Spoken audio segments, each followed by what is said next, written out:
नमस्कार।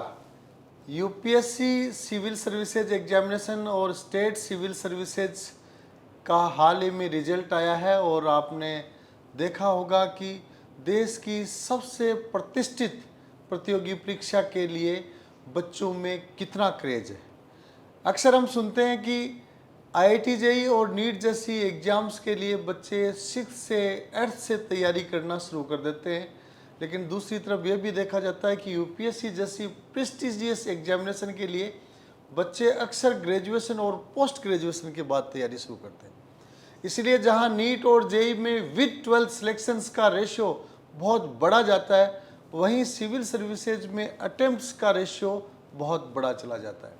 आज हम डिस्कस करेंगे प्रिंस कॉलेज सीकर के सिविल सर्विसेज के डिवीज़न के एस्पिरेंट्स के माध्यम से। ये वो बच्चे मेरे सामने बैठे हैं जिन्होंने प्रिंस कॉलेज में 1 साल की यात्रा तय कर ली है। टोटल 14 स्टूडेंट्स यहाँ बैठे हैं और उनमें से 12 बच्चे ऐसे हैं जो पिछले 1 साल से प्रिंस कॉलेज में, 2 बच्चे ऐसे हैं जो पिछले 2 साल से प्रिंस कॉलेज में सिविल सर्विसेज विंग के माध्यम से कॉलेज फर्स्ट ईयर से यूपीएससी सिविल सर्विसेज एग्जामिनेशन और स्टेट पीसीएस मीन्स आईएएस और आरएएस की तैयारी कर रहे हैं। इन बच्चों के माध्यम से ही हम सिविल सर्विसेज की स्ट्रेटजी जानेंगे और साथ में ये भी महसूस करेंगे कि 1 साल में ये बच्चे कितने तैयार हुए हैं। तो जैसा कि जेईई और नीट के लिए बच्चों का छोटी क्लासों से ही रुझान होता है और प्रिंस एजुकेशन हब अपने नवाचारों के लिए, आइडियाज़ के लिए हमेशा जाना जाता है और प्रिंस एजुकेशन हब का नवाचार रहा कि यहाँ पर कॉलेज फर्स्ट ईयर से यूपीएससी स्टेट पीसीएस की तैयारी शुरू करवाई गई और बच्चे 1 साल, 2 साल, 3 साल में कितने तैयार हो रहे हैं ये आप स्वयं देखेंगे। यूपीएससी सिविल सर्विसेज एग्जामिनेशन की स्ट्रेटजी क्या रहनी चाहिए, इस विषय पर आज हमारे स्टूडेंट्स बोलेंगे। अक्सर एक्सपर्ट्स को हम बुलाते हैं और एक्सपर्ट्स जो सिलेक्टेड हैं वो बताते हैं कि तैयारी कैसे करनी चाहिए। उन सब से मुखातिब होकर हमारे बच्चे आज कितने तैयार हो चुके हैं और वो बच्चे बताएंगे कि यूपीएससी सिविल सर्विसेज एग्जामिनेशन की स्ट्रेटजी क्या रहनी चाहिए। तो सबसे पहले हम आते हैं शुरुआत से, प्रीलिम्स से। यूपीएससी सीएससी प्रीलिम्स एग्जाम के बारे में मैं चाहूँगा। सिया स्टूडेंट यहाँ पे है, सेकेंड ईयर, पिछले 2 साल से आप प्रिंस कॉलेज के स्टूडेंट हैं। तो सिया आप बताएं यूपीएससी सिविल सर्विसेज एग्जामिनेशन के प्रीलिम्स की क्या स्ट्रेटजी होनी चाहिए और आपने अब तक क्या क्या यहाँ सीखा है। Thank you sir. Sir UPSC, इसके नाम से ही आप समझ सकते हो यूनियन पब्लिक सर्विस कमीशन, जो हमें जॉब्स प्रोवाइड कराता है सेंट्रल लेवल की डायरेक्ट और हमें ब्यूरोक्रेटिक और रियल एग्जीक्यूटिव की पावर देता है। So I will be more focus on prelims basically. जो प्रीलिम्स है उसका नाम से आप समझ सकते हो कि प्री मतलब स्टार्टिंग स्टेज, और जो यूपीएससी है वो 3 फेजेस में कंटिन्यू होता है, prelims, mains and interview, that is better known as personality test. जो प्रीलिम्स है उसके अंदर 2 एग्ज़ाम्स होते हैं, पहला है जीएस जीके एंड दूसरा होता है सीसेट। जो जीएस जीके है उसके अंदर 100 क्वेश्चंस होते हैं, 200 मार्क्स है और 2 आवर्स का होता है बेसिकली, और ये सिर्फ क्वालिफाइंग होता है। बट इसके अंदर मेरिट आती है, मतलब जो प्रीलिम्स की मेरिट है वो इसी पेपर से बनेगी। जो सी सेट है जो कि बेसिकली हमें एनालिटिक क्वालिटीज़ स्किल्स देने के लिए शुरू करा गया था, ये 2011 में शुरू करा गया था। इसका मतलब होता है सिविल सर्विसेज एप्टीट्यूड टेस्ट। तो इसके अंदर क्या होता है, 80 क्वेश्चंस आते हैं, वही 200 मार्क्स 2 आवर, बस ये है ये क्वालिफाइंग टेस्ट होता है। मतलब जो मैथ्स है, रीजनिंग है, कॉम्प्रिहेंशंस है, वो आपको पढ़ने होते हैं इसके अंदर और आपको सिर्फ क्वालिफाई करना होता है। बट इसके लिए भी एक स्ट्रॉन्ग बेस होना चाहिए क्योंकि qualification is very important for it. Then I would be talking about कि इसका पैटर्न क्या है। तो जैसे हमें ज़िंदगी के बबल्स भरने होते हैं, ये एक ओएमआर बेस्ड पेपर होता है। इसमें आपको 4 ऑप्शंस मिलते हैं। जिंदगी के बबल्स की तरह ओमार के बबल्स भरने के लिए बच्चे तैयार हैं। बहुत अच्छा। बिल्कुल सर। तो 4 ऑप्शंस मिलेंगे आपको, उनमें से जो मोस्ट करेक्ट है वो आपको सेलेक्ट करना होगा। और अगर बात करें सिलेबस की, तो इसके जैसे कि बोलते हैं जो सूर्य की किरणों में आता है वो सभी यूपीएससी का सिलेबस होता है, बट ये काफ़ी हद तक सही भी है और नहीं भी। क्यों? क्योंकि हम एक सिलेबस को डिफाइन बोल सकते हैं, बट ये जो यूपीएससी का सिलेबस है, जैसे पॉलिसीज़ नहीं आएगी, इवेंट्स नए होंगे, करंट अफेयर्स आएंगे, वैसे इवॉल्व होता जाएगा, बढ़ता चला जाता है। तो अगर मैं सिलेबस की बात करूं तो basically NCERTs, old and new both NCERTs, क्योंकि कुछ चीज़ें हैं जो न्यू एनसीईआरटीज में नहीं है. Then current affairs, must important are current affairs. And we can very much focus on PYQs, previous year question papers are must, क्योंकि उससे हम एनालाइज कर पाएंगे कि क्या पैटर्न है, किस तरीके के क्वेश्चंस पूछे जाते हैं. और अगर मैं बात करूँ स्ट्रेटेजी की, तो क्योंकि हर चीज़ में स्ट्रेटेजी बहुत ज़रूरी होते हैं, क्योंकि ये बहुत ज़रूरी है कि आप किस तरीके से उस पेपर को क्वालिफाई करोगे या आप जानो.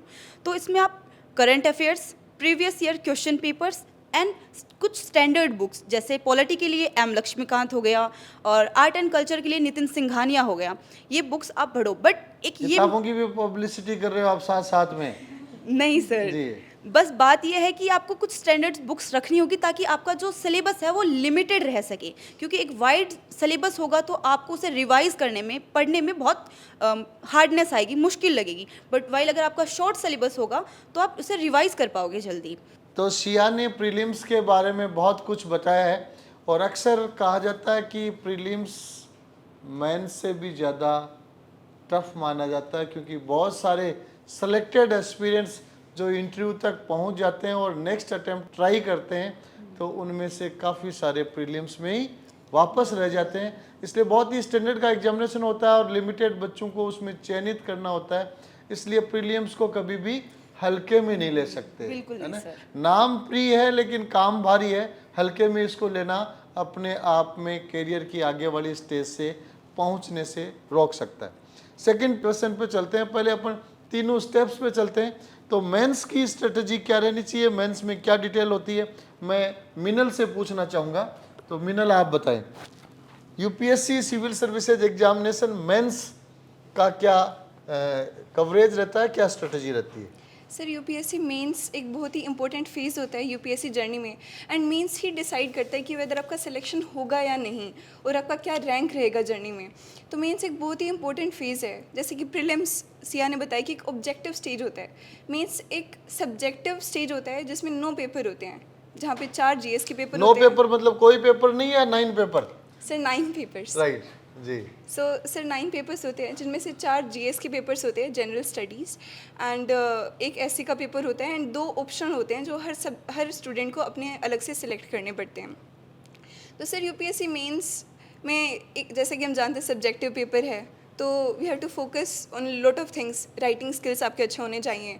फर्स्ट ऑफ ऑल तो एक वास्ट नॉलेज बेस होना चाहिए. जैसा कि प्रीलिम्स एक बहुत ही अनप्रेडिक्टेबल स्टेज होता है, मेंस ऑन दी ऑपोजिट काफ़ी प्रिडिक्ट किया जा सकता है. अगर हमने अच्छे से पीवाईक्यूज़ को एनालाइज किया है तो वी कैन प्रिडिक्ट कि क्या क्वेश्चंस इस बार आएंगे. करंट अफेयर्स के बेस पे वी कैन प्रिडिक्ट कि किस टाइप के क्वेश्चंस पूछे जा सकते हैं. पीवाईक्यू से, प्रीवियस ईयर क्वेश्चन से नेक्स्ट ईयर का प्रिडिक्शन किया जा सकता है. एक अनुमान दिमाग में बैठाया जा सकता है कि आने वाले पेपर कैसे होंगे, क्वेश्चंस कैसे होंगे. Yes sir. तो सर एक बहुत ही पेरिफेरल आइडिया आपको हर टॉपिक का होना चाहिए. एक बहुत ही वास्ट नॉलेज बेस इसमें होता है. एक बर्ड आई से आपको ऐसा नहीं, मतलब बहुत डेप्थ में जाके हर टॉपिक को कवर करना है, बट एक पेरिफेरल आइडिया, आपको एक बहुत वास्ट नॉलेज बेस का होना चाहिए. And then you have to focus on writing skills, speed, hand writing, alignment, spacing, mapping, diagrams. तो इन सब चीज़ों का बहुत इंपॉर्टेंस रहता है. अगर आपकी राइटिंग और ये सब राइटिंग स्किल्स अच्छे हैं तो काफ़ी हद तक चांसेस बढ़ जाते हैं कि आपका मेंस में स्कोर अच्छा जाएगा. राइटिंग स्किल में सुंदरता देखी जाती है या भावार्थ देखा जाता है? सर भावार्थ भी देखा जाता है, but to a large extent जो राइटिंग स्टाइल है, जो आपकी स्पेसिंग है प्रॉपर, वो भी डिटरमाइन करती है. जैसे सर अगर आप पॉइंट फॉर्मेट में आंसर लिख रहे हो, क्लैरिटी आपके आंसर्स में शो हो रही है, तो वो काफ़ी हद तक उस चीज़ को, चांसेस को इम्प्रूव कर देती है. आप राइटिंग स्किल्स में कितने के एक्सपर्ट हो गए अब तक? सर एज यू नो कि प्रिंस में रेगुलर टेस्ट कंडक्ट करवाए जाते हैं, तो मींस के भी रेगुलर राइटिंग टेस्ट करवाए जाते हैं और बहुत फोकस रहते हैं, तो काफ़ी प्रैक्टिस स्किल डेवलप हो रही है. सर ठीक है. शॉर्ट अपन आंसर्स लेते हैं, क्योंकि आगे जाकर हर चीज़ पे फिर से डिटेलिंग का क्वेश्चन है. इसलिए थर्ड अपन चलते हैं पर्सनैलिटी टेस्ट और इंटरव्यू, जिसको अपन कॉमन भाषा में कहते हैं. और अक्सर विद्वान लोग कहते हैं इंटरव्यू है वो अपने आप में पर्सनैलिटी टेस्ट होता है, जिसके माध्यम से आपका ओवरऑल आकलन किया जाता है.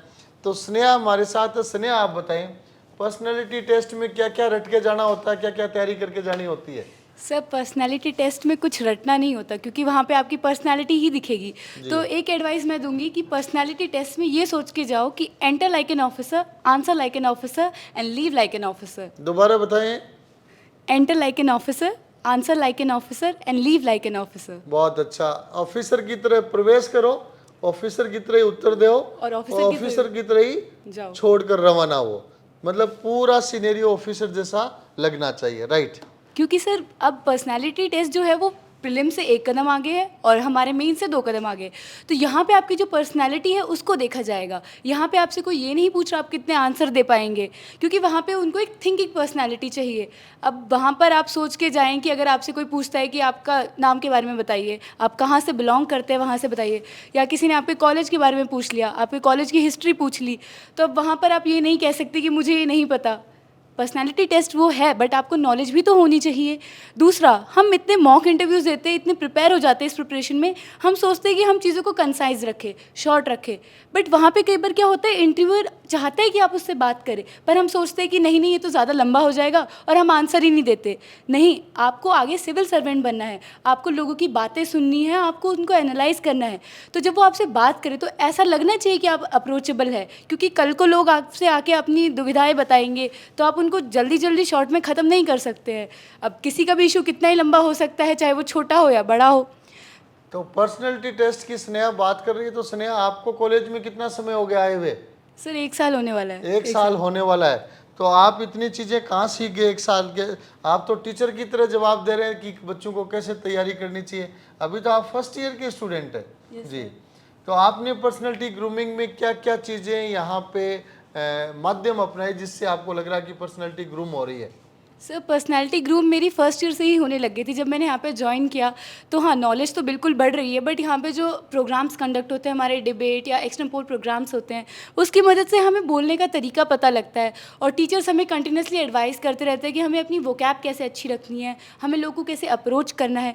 तो वो एक पर्सनैलिटी धीरे धीरे करके डेवलप होती जा रही है। और मुझे लग रहा है मैं अभी फर्स्ट ईयर में इतनी एक्सपर्ट नहीं हूँ, but I guess second third year आते आते मैं इसमें और बेहतर इंप्रूवमेंट कर पाऊँगी। बहुत अच्छा बेटी है, वो बहुत अच्छी बातें बता रही है और साथ में कह रही है मैं फर्स्ट ईयर है इसलिए इतनी एक्सपर्ट नहीं हूँ, सेकंड ईयर थर्ड ईयर में और इम्प्रूवमेंट करूँगी।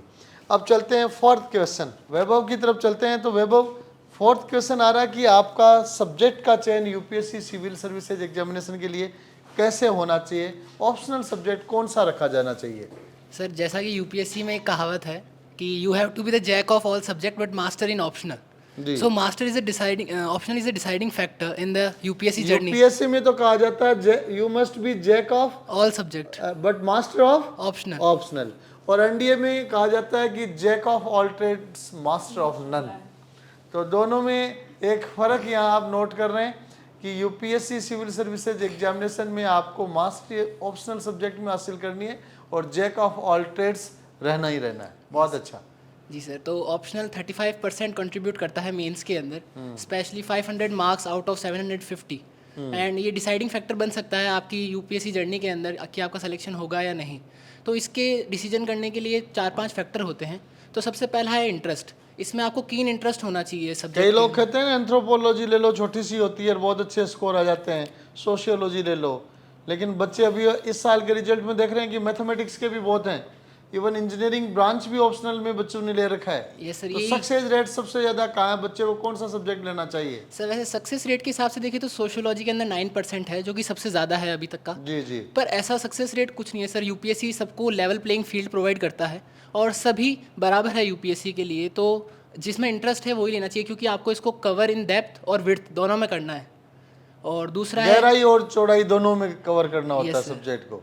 बहुत अच्छा। Yes sir. बच्चों के टेक्निकल टर्म्स बड़े स्ट्रॉन्ग हैं और लगता है कि इन्होंने सब्जेक्ट की कोर नब्ज को पकड़ना शुरू कर दिया। और कुछ बोलना चाहेंगे ऑप्शनल के बारे में? ये सर, एक दूसरा है अवॉइड द हर्ड मेंटेलिटी, मतलब भीड़ चाल से बचिए। अभी जैसे इसी साल AIR 1 जो है आदित्य श्रीवास्तव सर, उन्होंने इलेक्ट्रिकल इंजीनियरिंग लिया था ऑप्शनल के तौर पे, जो कि बहुत कम बच्चे ऑप्ट करते हैं, फिर भी उन्होंने AIR 1 सिक्योर की है। तो हम कह सकते हैं कि यूपीएससी के अंदर सारे ऑप्शनल बराबर हैं और अपने विवेक के हिसाब से सबको लेना चाहिए। Avoid the heard herd mentality. Herd mentality, भेड़ चाल से दूर रहें, सब्जेक्ट वो लें जिसमें आपका इंटरेस्ट बहुत अच्छा हो और उसके साथ ही पुराना उस सब्जेक्ट्स के ट्रैक रिकॉर्ड की भी स्टडी आप करके रखें। बहुत अच्छा।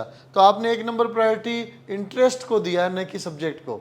हाँ सर, क्योंकि इंटरेस्ट होना बहुत ज़रूरी है। अब आपको 1 साल 2 साल भी लग सकते हैं, यूपीएससी जर्नी लॉन्ग भी होती है कई बार, तो आपको उसको बार बार पढ़ना है, और क्योंकि इसको सबसे ज़्यादा वेटेज है मेंस के अंदर, तो बार बार ज़्यादा रिवीजन मांगेगा ही। तो अगर आपको इंटरेस्ट नहीं है तो आप बोर हो जाओगे और आपको फिर लेफ्ट आउट फील होगा। आपको प्रिंस में कितना समय हो गया? सर मुझे 1 साल होने वाला है अभी। 1 साल में सब्जेक्ट के एक्सपर्ट बनते जा रहे हैं, मास्टर बनते जा रहे हैं। नेक्स्ट चलते हैं स्ट्रीम चेंज पर।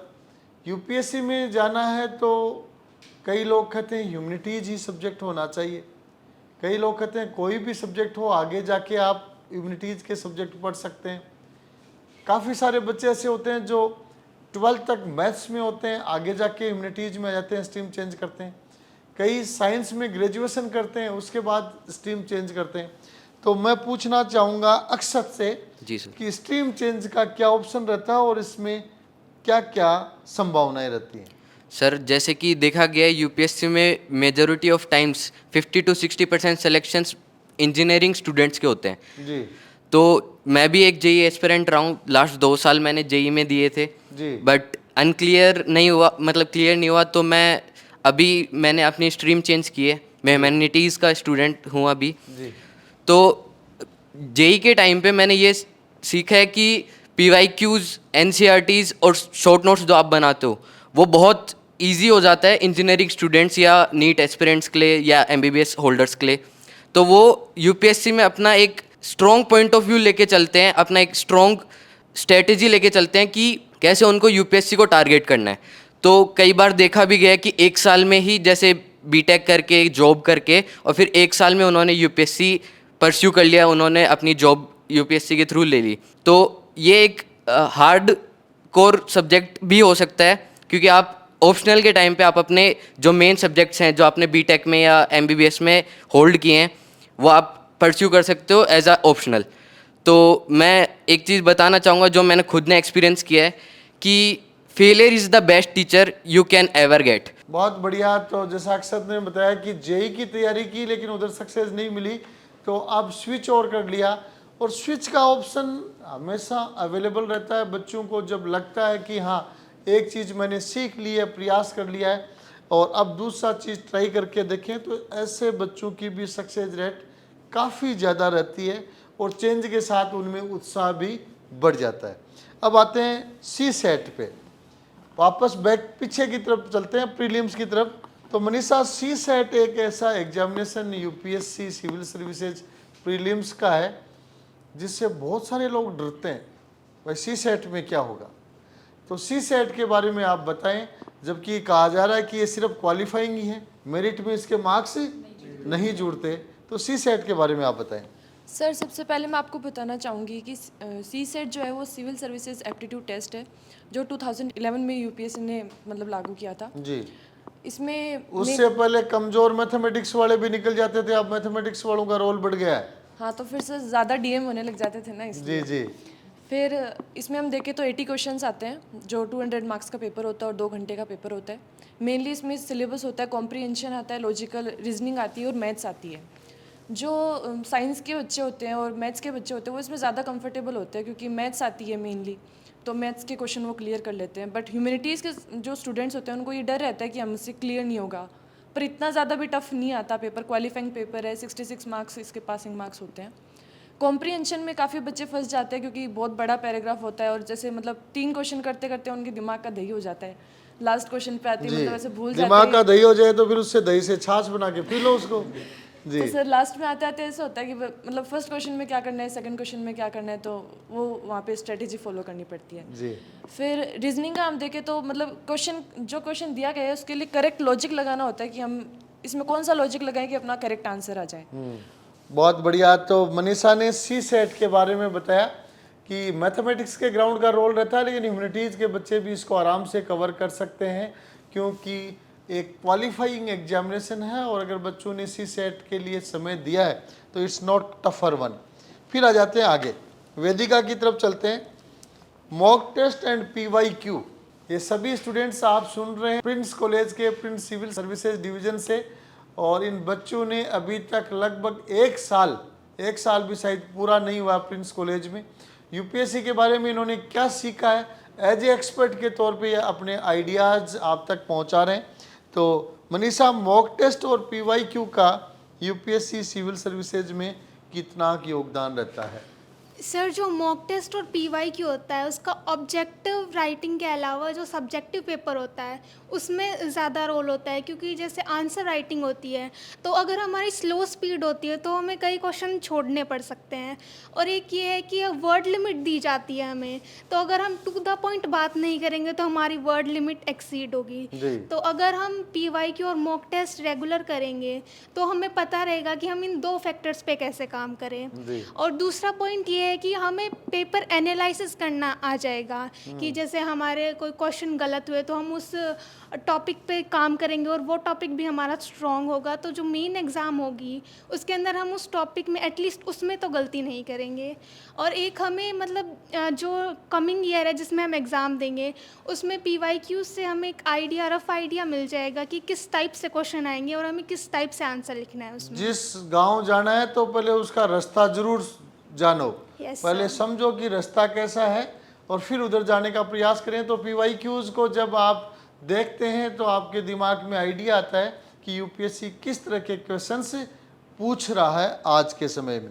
फिर चलते हैं ओएलक्यूज, वेदांत की तरफ आते हैं। ओएलक्यू पे आजकल प्रिंस ने बड़ा हंगामा भी कर रखा है, हम बच्चों को ओएलक्यू ट्रेनिंग दे रहे हैं, ओएलक्यू ट्रेनिंग दे रहे हैं। बिल्कुल सर, तो OLQ यूपीएससी में क्या रोल है ओएलक्यूज का? बिल्कुल सर, OLQs का बहुत इंपॉर्टेंट रोल होता है, ना कि एक ऑफिसर की लाइफ में बल्कि एक एस्पिरेंट की जो जर्नी होती है, पूरी जर्नी में OLQs का बहुत इंपॉर्टेंट रोल होता है। ये जो OLQs है ये एक एस्पिरेंट और एक ऑफिसर का जो फेज होता है उसके बीच में एक अहम कड़ी के रूप में इसकी भूमिका, ब्रिज होता है, इसकी बहुत अहम भूमिका रहती है। और ये कहा जाता है कि जो OLQs होते हैं एक सीरियस एस्पिरेंट की पूरी जर्नी में वो रिफ्लेक्ट होने लग जाते हैं। और इसका मैं एक एग्जांपल लेना चाहूँगा कि जैसे हम जो डे टू डे लाइफ में न्यूज़पेपर पढ़ते हैं और जो भी कंटेम्प्रेरी इश्यूज़ है हम उन्हें पढ़ते हैं, तो उसमें एक एस्पिरेंट का जो पर्सपेक्टिव होगा वो अलग होगा और एक जो कॉमन मैन है उसका पर्सपेक्टिव अलग होगा। जैसे फॉर एग्जांपल अगर हम कोई इंटरनेशनल रिलेशंस का इशू लेते हैं जिस पे जो कॉमन मैन होता है उसका उतना फोकस वहाँ नहीं जाता है, बट अगर कोई पढ़ता है तो वो इतना ही देखेगा कि जैसे मिडिल ईस्ट में लड़ाई हो रही है 2 देशों के बीच में और जो मुद्दे होते हैं वो देखेंगे। बट एक जो एस्पिरेंट होता है वो उसका इन डेप्थ कवर करेगा कि जैसे इस पर इंडिया की इकोनॉमी का क्या इंपैक्ट रहता है, हमारे ऑयल प्राइसेस बढ़ेंगे या नहीं बढ़ेंगे, अगर ऑयल प्राइसेस बढ़ते हैं तो आरबीआई क्या अपना फॉरेक्स रिजर्व यूज़ करता है या नहीं करता है, अगर ये मुद्दा यूनाइटेड नेशंस में जाता है तो इंडिया का उसमें क्या किसे फेवर करता है। तो इसमें देखा जा सकता है कि इन डेप्थ जो कवर करने की जो एक क्वालिटी होती है जो एक ऑफिसर में होनी चाहिए कि किसी भी प्रॉब्लम है उसको टैकल करने के लिए कि वो कैसे उसको डील करें।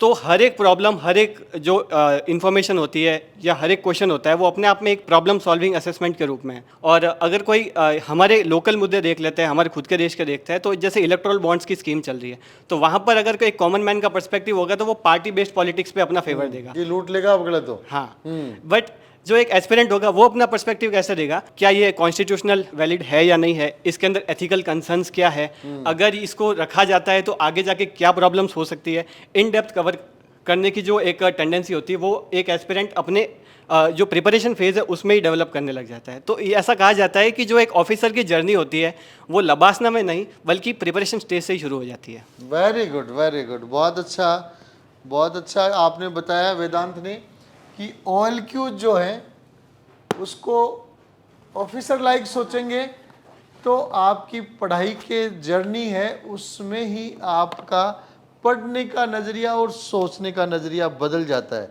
बहुत अच्छा। अब आते हैं रुद्र प्रताप की तरफ। रुद्र प्रताप, यूपीएससी की तैयारी के समय एक शब्द चलता है, वायरल भी चलता है, बहुत सारे लोग डिस्कस करते हैं, द यूपीएससी लूप।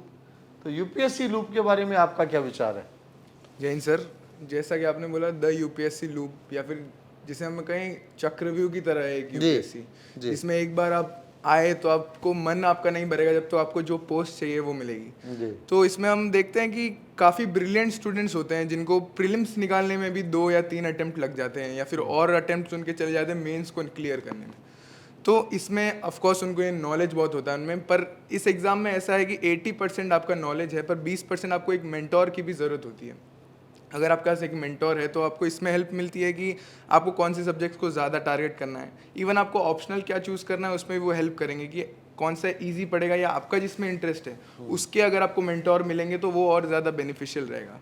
इसमें अगर मैं मेरा ही एग्जांपल लेता हूँ तो जैसे मैं अभी कॉलेज के फर्स्ट ईयर में हूँ, तो मुझे जो भी फैकल्टी पढ़ा रही है they have given UPSC previously और मोस्टली उनमें से लगभग सारे इंटरव्यू दे चुके हैं, तो ऑप्शनल ऐसे वगैरह उन्होंने फेस कर लिया है, तो वो बहुत अच्छी टिप्स दे सकते हैं। हम जैसे कि उनके पास जाके एक्स्ट्रा एडवाइस ले सकते हैं कि कौन से सब्जेक्ट को कैसे कवर करना है, उसकी कौन सी बुक्स हैं, या एडिशनल हमें क्या कवर करना होता है, न्यूज़पेपर में मेनली क्या पढ़ना होता है हमें। तो ये चक्रव्यूह में इसको पार कराने के लिए वो तो हमारे कृष्ण हैं और हम पक्का और अभिमन्यु की तरह चक्रव्यूह में फंस गया तो नहीं सर, अभी क्योंकि मैं तो फर्स्ट ईयर में हूँ, हालांकि मेरे 2 साल और बचे हैं और मैं 3 साल में यूपीएससी की तैयारी करने वाला हूँ, तो मुझे इतना पक्का भरोसा है कि मैं अभिमन्यु ना बनकर वो अर्जुन बनूंगा जो इस चक्र को पक्का बेच सकता है। बहुत बढ़िया, बहुत अच्छा। अब आगे चलते हैं निहारिका की तरफ। निहारिका, न्यूज़पेपर के बारे में अक्सर कहा जाता है कि यूपीएससी की जर्नी में सबसे ज़्यादा साथ और अटैचमेंट एक एस्पिरेंट को रखना चाहिए, तो वो सबसे कॉमन और सबसे ज़्यादा न्यूज़पेपर को माना जाता है। तो आप बताइए निहारिका, न्यूज़पेपर का क्या रोल है और अब तक आपने कितना क्या पढ़ लिया? जैसे कि न्यूज़पेपर होता है the power house of informations जी। न्यूज़पेपर यूपीएससी में बहुत इंपॉर्टेंट होता है। जैसे ना सिर्फ ये प्रीलिम्स बल्कि मेंस और इंटरव्यू में भी हेल्प करता है। ये हमें करंट अफेयर्स ये डेली अप टू डेट रखता है और बहुत बार ऐसे होता है प्रीलिम्स में डायरेक्टली क्वेश्चन पूछ लिए जाते हैं। अब मैं बात करती हूँ कि जब हम न्यूज़पेपर पढ़ते हैं ना तो हम ये सोचते हैं कि पहले ये पढ़ ले वो पढ़ ले, पर मुझे ये लगता है कि हमें ये सोचना चाहिए क्या नहीं पढ़ना चाहिए। जैसे कि कोई भी बिजनेस न्यूज़ हुई हमें नहीं पढ़ना चाहिए, या कोई भी चटपटी एंटरटेनमेंट न्यूज़ हुई जो हमारा इंटरेस्ट होता है कि ये पढ़ ले, पर वहाँ पे हमें ये चीज़ नहीं पढ़नी चाहिए। या कोई पॉलिटिक्स की न्यूज़ हुई तो अगर उसमें सुप्रीम कोर्ट या हाई कोर्ट की बात होती है तो उस टाइम पे ये हमारे लिए इम्पॉर्टेंट है।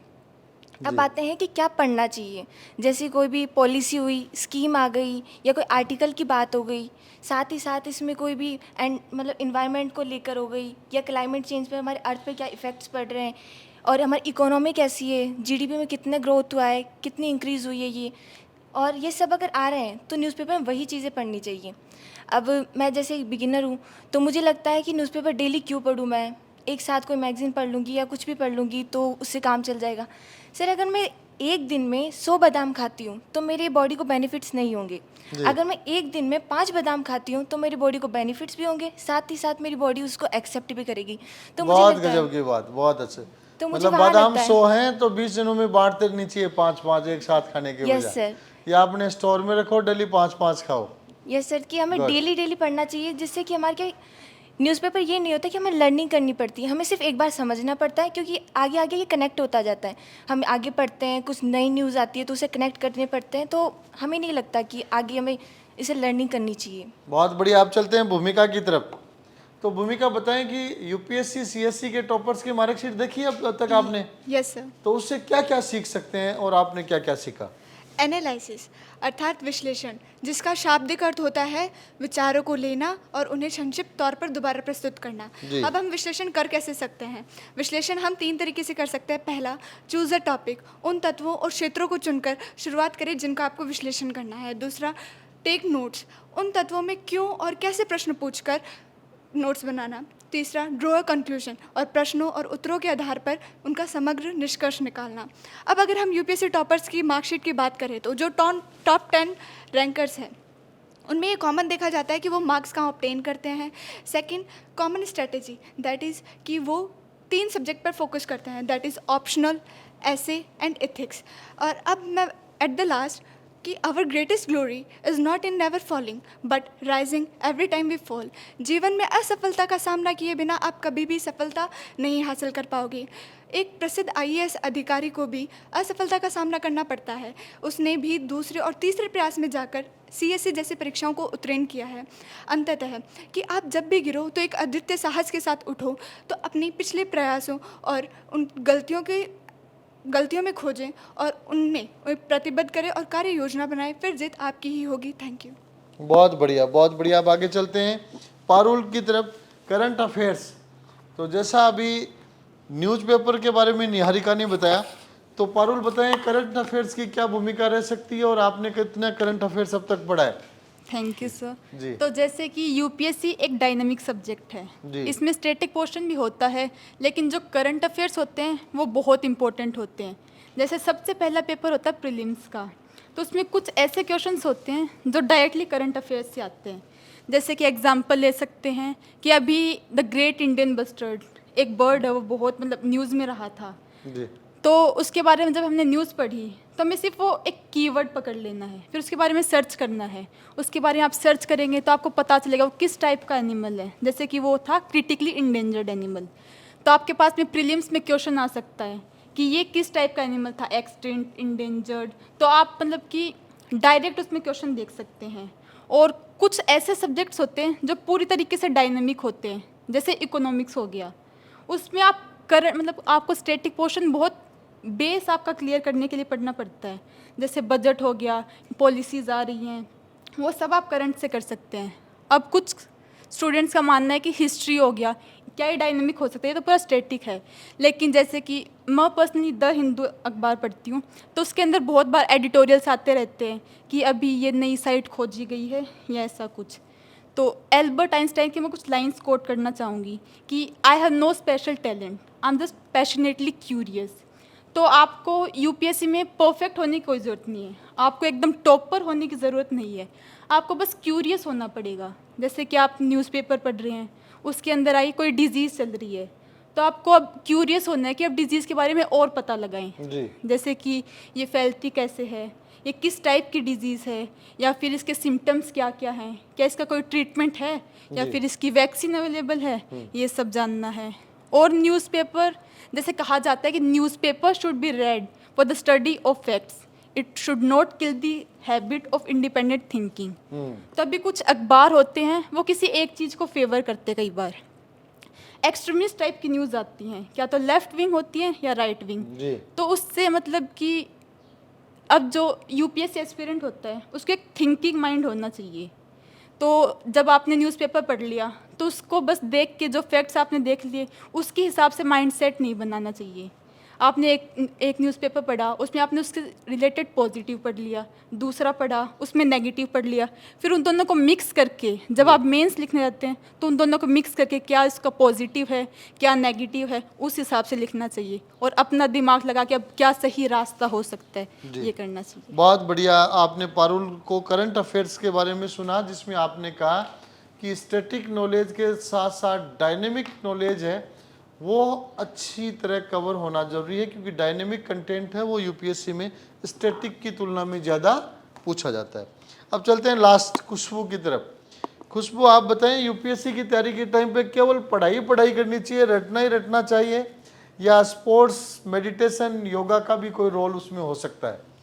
सर, मैं आपकी इस प्रश्न का उत्तर एक कहावत से देना चाहूँगी जो हमारी मारवाड़ी में अक्सर बोली जाती है, पहला सुख काया का पाछे माया का, वेरी गुड।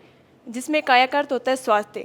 जब हमारा स्वास्थ्य ठीक नहीं होगा तो हम और चीज़ों पर ध्यान कैसे देंगे।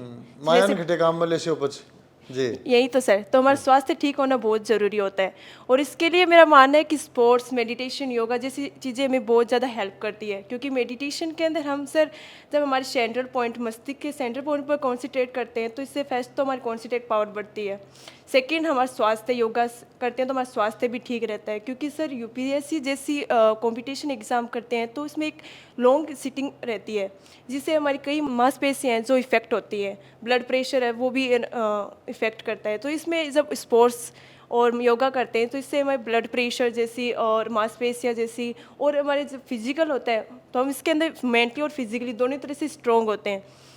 और मेरा मानना है कि सर हर चीज़ के लिए माइंड हमारा सबसे ज़्यादा काम करता है, और माइंड को फ्रेश रखना और एक्टिव रखना बहुत ज़रूरी होता है, तभी हम आगे की स्ट्रेटजीज़ के लिए और शेड्यूल्स के को फॉलो करने में सक्षम रहते हैं। तो स्पोर्ट्स, योगा, मेडिटेशन ये हमारे लिए बहुत ज़रूरी होता है। और स्टूडेंट्स सोचते हैं कि पेपर पास हो गया तो हम इसका मतलब जॉब तो लग ही जाएंगे, तो उनको ये नहीं पता कि फिजिकल भी एक कोई चीज़ होती है। सभी ये सोचते हैं कि पहले पेपर्स की तैयारी कर लेते हैं, बाद में फिजिकल को देख लेंगे, लेकिन इस चीज़ में सर वही चीज़ उनकी चूक जाती है, क्योंकि पेपर पास हो जाता है फिर वो फिजिकल में रह जाते हैं। तो मेरा मानना है कि इन चीज़ों को साथ साथ में लेके चलना चाहिए ताकि हर चीज़ है ना साथ में मेंटेन होती रहे। तो अब हम चलते हैं गौरव की तरफ। बड़ा ही जेंटलमैन दिख रहा है गौरव। तो यूपीएससी में अक्सर बात की जाती है कि प्लान ए और प्लान बी, ये प्लान बी क्या होता है? सर बेसिकली प्लान बी सभी को रखना चाहिए और मेरा मानना है कि यूपीएससी की जो बच्चा तैयारी कर रहा है उसी के प्लान ए में ही प्लान बी है। प्लान ए में बी छुपा हुआ है। बहुत बढ़िया बात कही आपने। जी सर, क्योंकि एक बच्चा सिविल सर्विसेज की तैयारी कर रहा है तो उसकी नॉलेज इतनी हाई लेवल की है कि वो इसके नीचे आने वाले जो भी यूपीएससी एग्जाम कंडक्ट करवाता है उन सभी में अपना सिलेक्शन करवा जैसे सकता है। सर जैसे सीडीएस हो गया, सीएपीएफ हो गया, सीआरपीएफ हो गया, एसएससी सीजीएल हो गया, इंटेलिजेंस ब्यूरो हो गया, ये सब चीजें कवर कर लेता है। और मान लो उस प्लान ए में प्लान बी के जो ऑप्शंस हैं उसमें सिलेक्शन नहीं हुआ तो क्या करना चाहिए? सर यदि इनमें भी सिलेक्शन नहीं होता है तो हमें ज़्यादातर जो बच्चे सिविल सर्विसेज की तैयारी करते हैं उनको काफ़ी ज़्यादा टाइम हो जाता है और वो अपनी जॉब भी कंटिन्यू कर सकते हैं। जी, काफ़ी बच्चे ऐसे होते हैं जो पार्ट टाइम करते रहते हैं तैयारी के साथ साथ, उनकी भी सक्सेस रेट काफ़ी अच्छी दिखने को मिलती है। बहुत सारे एक्सपीरियंस ऐसे मिलेंगे जो किसी न किसी सर्विसेज को ज्वाइन कर चुके हैं, साथ में तैयारी को कंटिन्यू कर रहे हैं और फाइनली वो अच्छा रिजल्ट यूपीएससी में दे रहे हैं। तो आप सब ने आज के दिन यूपीएससी सिविल सर्विसेज की तैयारी के लिए एक्सपर्ट्स की बजाय एक्सपीरियंस के एक्सपर्ट ओपिनियन सुने। ये वो बच्चे हैं जो प्रिंस कॉलेज में सिविल सर्विसेज डिवीज़न के माध्यम से कॉलेज फर्स्ट ईयर से यूपीएससी सिविल सर्विसेज और स्टेट पीसीएस की तैयारी करते हैं। और आप इन बच्चों के ओपिनियन को देखकर आकलन कर सकते हैं कि एक साल में बच्चों में कितनी ग्रूमिंग हुई है। और इस तरह की ग्रूमिंग कंटिन्यूस चलती जाती है तो बच्चे को पता नहीं चलता, लेकिन उसका इनहेरेंट के साथ साथ जो ग्रूम्ड क्वालिटी है वो इतनी बढ़ जाती है कि यूपीएससी में वो एक दमदार कैंडिडेट के तौर पे अपने आप को साबित करता है। तो इस वीडियो के माध्यम से मैं सभी दर्शकों तक पहुंचाना चाहूँगा कि यूपीएससी की तैयारी के कौन कौन से स्टेप्स होते हैं, किस एग्ज़ाम में किस सब्जेक्ट का क्या रोल रहता है, तैयारी की स्ट्रेटजी कैसे होनी चाहिए, ये सब स्टूडेंट्स के माध्यम से आपने सुना। अक्सर हम विद्वान एक्सपर्ट्स के माध्यम से ये सुनते हैं, वो सारी चीज़ें इन बच्चों ने एक साल में सीखी हैं और आप तक पहुंचाई हैं। अच्छा, ये वीडियो अगर आपको लगता है तो सभी स्टूडेंट्स तक ज़रूर पहुंचाएं, क्योंकि अगर स्टूडेंट्स इस वीडियो को सुनेंगे तो वो मानेंगे कि कॉलेज का फर्स्ट ईयर सिर्फ और सिर्फ घूमने फिरने का, नेतागिरी का, मौज मस्ती का नहीं होता। उस एक साल में आप बहुत कुछ तैयार कर सकते हैं जो भविष्य में यूपीएससी में, स्टेट पीसीएस में आपके लिए, आपकी सफलता के लिए माइलस्टोन के तौर पे काम में आएगा। धन्यवाद, नमस्कार।